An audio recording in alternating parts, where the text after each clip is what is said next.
Donc bonjour à tous, je vous remercie d'être présents aussi nombreux. Donc déjà, ces deux questionnaires, il y en a un à destination des professionnels et des filières qui avait été développé par Emma, comme l'a expliqué le docteur Crétol, et Magatipo en 2018. Donc c'est pour ça qu'on a refait ce questionnaire pour faire un comparatif des résultats, pour voir s'il y a une évolution entre 2018 et aujourd'hui, et un questionnaire à peu près similaire à destination des patients. Donc ce questionnaire, j'ai pu le faire grâce à vous, grâce aux filières, grâce aux associations de patients qui l'ont relayé massivement. Et puis j'ai pu travailler pour les résultats et puis on l'a construit aussi avec les espaces transition pour le questionnaire à destination des patients. Et puis l'analyse des données a été faite en collaboration avec Tiffaine Piron, qui est toujours à l'accueil.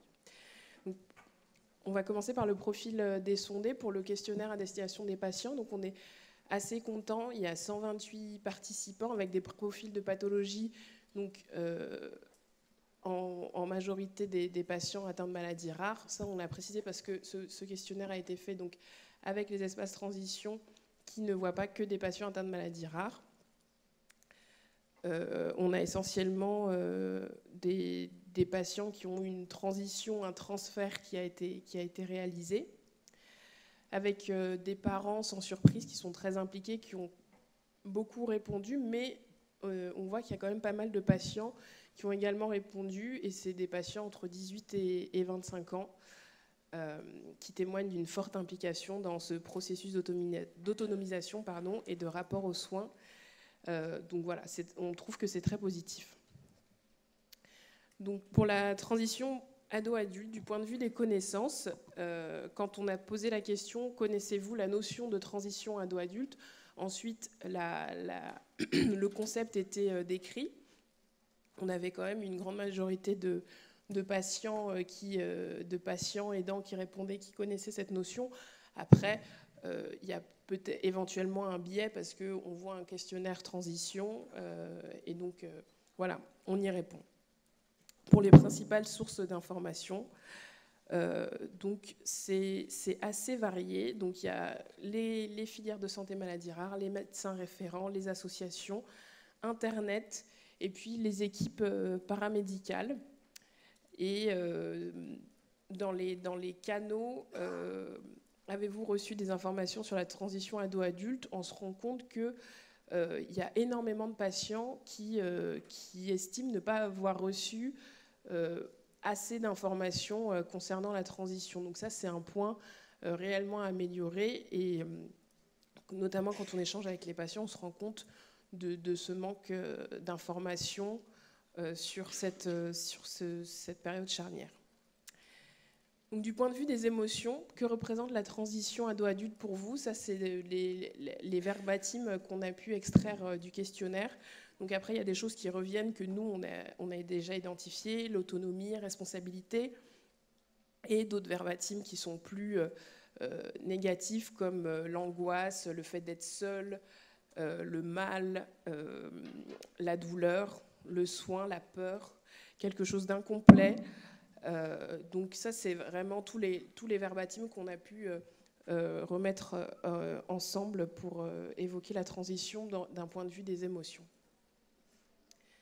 Du point de vue de la communication, dans les supports d'information, on a essentiellement, sans surprise, le digital, mais finalement, quand on se penche sur les chiffres, il y a quand même une distribution assez homogène dans les différents canaux. Donc ça montre que c'est important de continuer à multiplier les canaux d'information et pas que se diriger vers forcément des outils digitaux. Donc continuer à promouvoir le format papier, le format audio, les vidéos, etc. Ce qui a été le plus évoqué dans ces outils, c'est donc les outils développés par les filières comme donc les journées de transition qui sont pilotées par Fimato, le podcast, les 5 dimensions et les espaces transition. Donc pour la continuité des soins, parce que je le rappelle, c'est un point aussi qu'on va réévoquer avec le témoignage professionnel. Dans la continuité des soins, on voit que l'un des problèmes majeurs, c'est la rupture de parcours de soins lors de cette période de transition. Donc c'est un aspect qui revient énormément. Il y a près de 83% des sondés qui voient toujours un intérêt de continuer à être suivis à l'âge adulte. Donc ça, c'est un point positif. Mais à améliorer, on voit qu'il y a quand même 50% des sondés qui se retrouvent confrontés dans leur parcours à une rupture, dont plus de 40% y reviennent dans le soin, en fait, suite à un événement indésirable, donc un passage aux urgences, un moment où ils avaient du mal à gérer leur pathologie.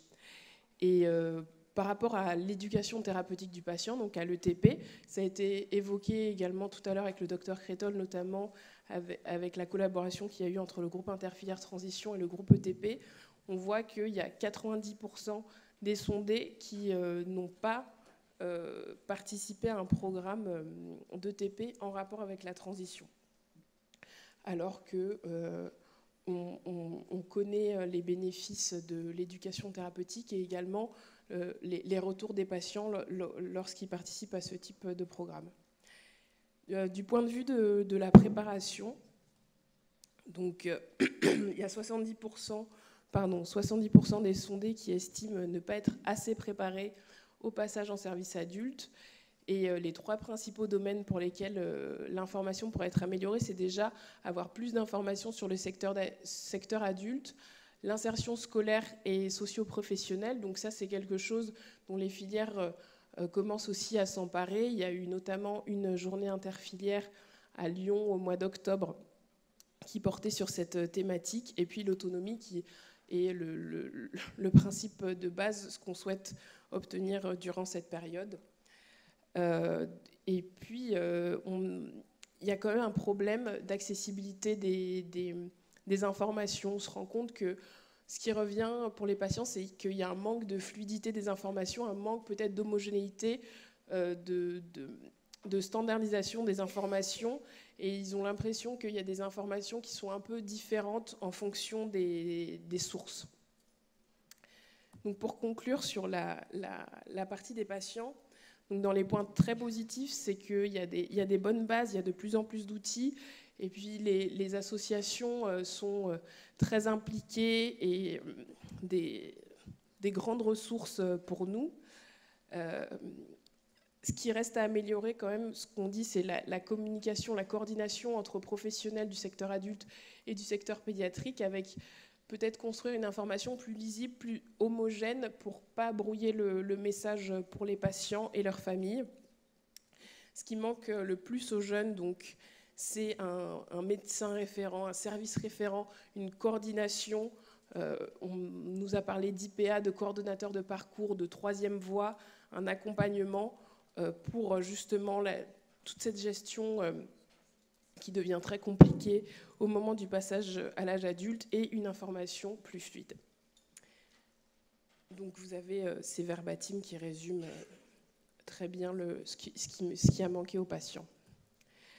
On va passer donc au questionnaire qui a été délivré aux professionnels. Donc ce questionnaire, contrairement au questionnaire qui a été diffusé par Emma en 2018, donc il y a eu 21 répondants. Les 21 répondants étaient des filières. Donc les filières ont ont réceptionné toutes les réponses de l'ensemble de leur réseau, du moins ont essayé et ont répondu au nom de leur réseau aux questions que posait le questionnaire. Là, en échangeant avec les filières et les chefs de projet, ce qui est vrai, c'est qu'il y a quand même des parcours et des prises en charge qui sont très différentes sur le territoire, et donc le questionnaire a été diffusé plutôt à l'ensemble des professionnels du réseau, ce qui nous a permis d'obtenir donc 54 réponses, mais seulement 15 filières qui sont représentées malheureusement. Mais le point positif, c'est quand même qu'on a une bonne partie de professionnels de santé qui ont répondu, notamment des médecins d'adultes. Donc, dans les problématiques liées à la transition, on se rend compte qu'elle reste inchangée entre 2018 et 2023, même si, bien sûr, il y a des évolutions, mais il y a toujours ce problème de réseau et d'organisation non spécifique dans les maladies rares, ce problème de changement de médecins référents, d'identifier des spécialistes avec une absence de réseau constitué de spécialistes transversaux, outils spécifiques. Et il y a même quelqu'un qui disait que l'idéal, ce serait d'avoir un centre de référence avec un médecin d'adulte qui coordonnerait la prise en charge des adultes en lien direct avec les pédiatres. Il y a toujours ces mêmes problématiques psychosociales qui sont inhérentes à tous les jeunes, qu'ils aient une pathologie rare ou pas, s'adapter, tous les changements qui arrivent à cet âge-là. Les ruptures dans le parcours de soins, où on arrive à un âge du patient, c'est difficile de mobiliser, de remobiliser les patients, et avec des risques de perte de vue qui sont importants, avec des risques de complications qui sont également importants. Également, l'autonomie et l'observance des patients, qui est un sujet primordial dans la gestion des traitements, l'observance thérapeutique, pour limiter justement les complications survenues à l'âge adulte. Donc on a des organisations qui sont toujours diverses, avec des spécificités liées aux pathologies, mais on a toujours à peu près des consultations communes et ou alternées. En moyenne, il y a 8,5 consultations par an. Donc il y a des personnes qui font 2-3 consultations de transition, de transfert par an, et il y en a qui en font une trentaine. On a des centres mixtes, et 2 fois des centres mixtes, parce que c'est vraiment important. Et ce qui est nouveau dans ce questionnaire, c'est que maintenant, en tout cas ce qui a été déclaré par rapport à 2018, c'est qu'il y a des bilans éducatifs standardisés pour les patients, plus de programmes ETP, des ateliers en collaboration avec des espaces transition, et les infirmières de coordination qui sont une ressource, qui sont une denrée rare et une ressource hyper importante pour les patients. Pour l'accès à l'information, donc pour le personnel, donc il y a de plus en plus dans les filières de personnes qui sont dédiées à la transition. Donc ce qu'on peut voir par rapport entre 2018 et 2023, c'est qu'on a une nette augmentation de personnes qui dédiées à la transition. On a également une nette augmentation entre 2018 et 2023 de personnes, d'événements dédiés à la transition. Donc on peut voir qu'en 2018, il y avait seulement 7 répondants qui disaient déjà avoir organisé un événement dédié à la transition. Aujourd'hui, on en est plutôt à 24. En revanche, pour les lieux dédiés à la transition, donc les lieux qui permettent d'accueillir les jeunes, donc plutôt les espaces transition, il y a quand même 29 répondants sur 54 qui n'identifiaient pas de lieu dédié à la transition. Donc on peut dire que c'est un peu trop peu connu des professionnels au vu de la situation géographique de la plupart de ces lieux qui sont dans des hôpitaux. Alors, est-ce qu'il y a un problème de communication ? Est-ce que c'est trop peu prescrit par les soignants ? Est-ce que c'est peu demandé par les patients et leurs familles ? Ça, je laisserai les patients répondre à la question. Pour l'accès à l'information, donc on a un nombre de formations qui n'a pas progressé en fait.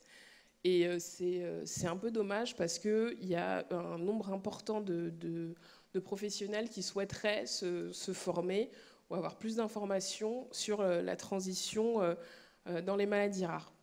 En revanche, pour l'éducation thérapeutique, on voit qu'il y a de plus en plus de programmes et les professionnels, ils sont malheureusement, par contre, ils sont informés du déroulement. C'est pas très standardisé, c'est plutôt du bouche à oreille. Ils l'apprennent au décours d'une journée nationale, il y a des remontées, il y a des transmissions de temps en temps. Mais ce qu'on peut retenir, c'est qu'il y a une augmentation des programmes ETP pour les patients, mais un problème de standardisation. Donc ça augmente à l'instar d'autres outils comme les PNDS. Donc on peut voir entre 2018 et 2023, en 2018, il y avait à peu près 2/3 des répondants qui n'avaient pas fait de PNDS, alors qu'aujourd'hui c'est l'exact inverse, et des outils plus généraux qui ne font que se développer. Donc je vous invite aussi à consulter le livret transition qui est dans vos petits tote bags. Le seul problème qu'on a relevé dans le questionnaire, c'est que il y a encore trop peu de professionnels. Donc dans les professionnels, moi, comme ce que je vous disais tout à l'heure, il y avait des professionnels de santé et des professionnels, des membres des filières de santé maladies rares, qui collaborent avec les associations de patients, alors qu'on essaye de tendre vers ça, vers une démocratie sanitaire pour développer des projets qui sont le plus en adéquation avec les attentes des patients et de leurs familles. Comme ce qui a été évoqué dans les problématiques, donc il y a les problèmes de réseau d'experts qui restent difficiles à mettre en place. Donc il y a des annuaires qui se développent. Donc de plus en plus de filières essayent de développer des annuaires pour identifier des référents en région experts de leur pathologie. Mais il y avait quelque chose qui avait été évoqué aussi, c'est d'avoir des professionnels avec des spécialités transversales. Donc ça, vous avez un nuage de mots avec les différentes spécialités que les professionnels identifient comme transversales, donc la psychiatrie, la gynécologie, la médecine physique et réadaptation, donc MPR, la médecine interne. Et donc ça, c'était un des objectifs du projet, c'était de développer des réseaux transversaux, mais également verticaux, entre les filières, mais ça c'est quelque chose qui est vraiment très difficile à structurer. Les causes qu'on pourrait évoquer, c'est qu'il y a déjà un turnover qui est important et il y a un travail de recensement qui a structuré, donc c'est assez difficile comme travail à mettre en place, mais il y a certaines filières qui ont des réseaux de kinés, de gynéco, de psy, donc je vous invite à vous rapprocher de vos filières respectives. Et pour conclure, pour ce questionnaire à destination des adultes, donc le point positif, c'est qu'il y a de plus en plus d'outils qui sont développés, il y a de plus en plus de professionnels qui sont impliqués, sensibilisés, et ça aussi c'était un objectif de ce groupe interfilière, de sensibiliser, d'acculturer en quelque sorte les professionnels à cette question. Mais ce qui reste à améliorer, c'est quand même la communication, parce qu'on voit qu'il y a un problème de communication et de coordination entre les différentes parties prenantes qui travaillent autour de cette problématique de la transition. Également la collaboration avec les réseaux associatifs et la création de réseaux transversaux.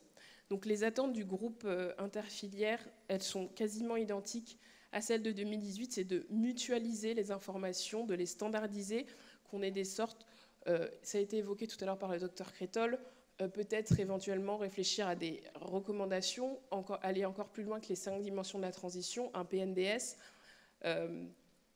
pour vraiment homogénéiser nos connaissances et nos pratiques, informer et former, et réaliser un espèce de plaidoyer auprès des instances pour, par exemple, valoriser les consultations spécifiques, le TP, les infirmières de pratique avancée, améliorer la coordination, notamment la valorisant. Et un nouveau point, c'était mettre en place une permanence, une hotline, pour que 24 heures sur 24, on puisse appeler les filières à l'aide. Voilà. Je vous remercie pour votre attention.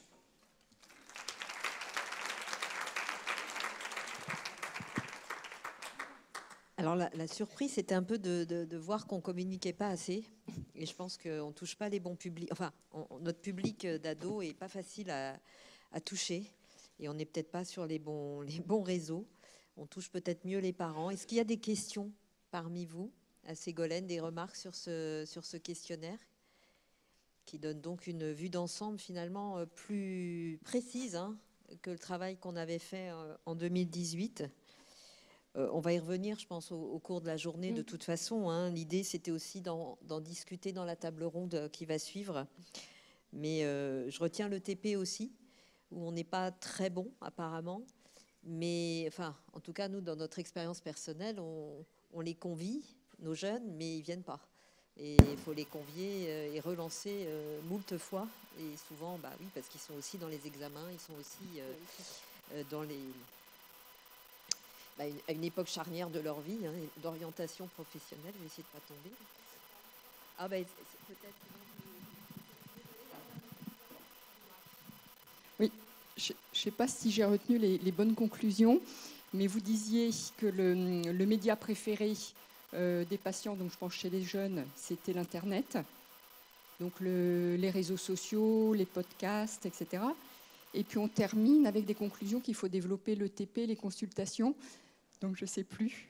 Il faut passer par les écrans ou il faut continuer à faire du présentiel, du face-à-face. C'était assez... En fait, les médias préférés, c'est donc c'est le digital, mais finalement, quand on regarde les chiffres de plus près, c'est assez homogène.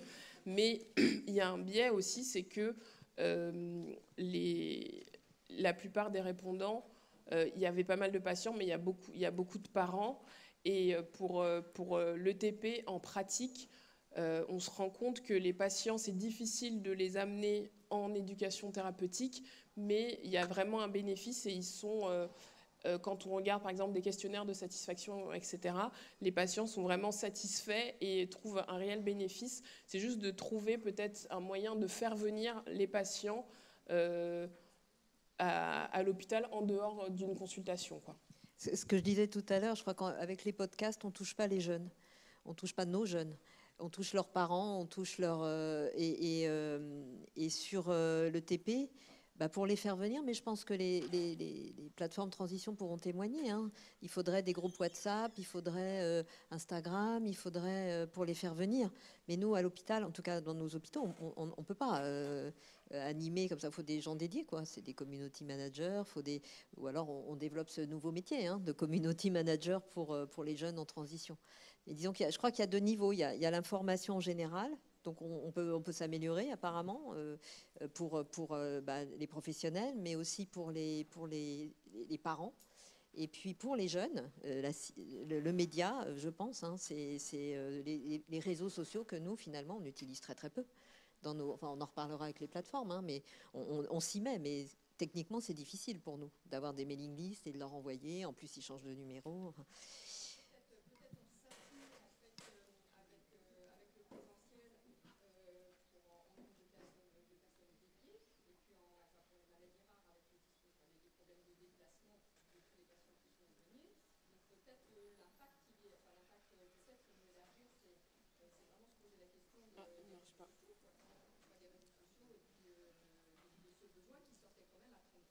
Oui, et je pense que c'est vraiment... on avait commencé les Facebook Live, par exemple. Ça peut être une idée intéressante. La IETP, mais après, il faut du temps dédié pour les soignants. Parce que les horaires des jeunes ne sont pas nos horaires de travail. Donc, il va aussi falloir s'adapter de ce côté-là. Hein, ça, c'est une évidence. Et puis, le groupe interfilière sympa pour appeler à l'aide la filière... on ne va pas être disponible à H24 pour répondre si jamais il y a un doute à 3 heures du matin, quoi. Donc, c'est aussi quelque chose qu'il faut cadrer et trouver les bons moyens. Mais avec deux niveaux, hein, je pense qu'il y a les parents, les aidants, les proches, et puis les jeunes, avec deux niveaux de communication complètement différents, je pense. Hein.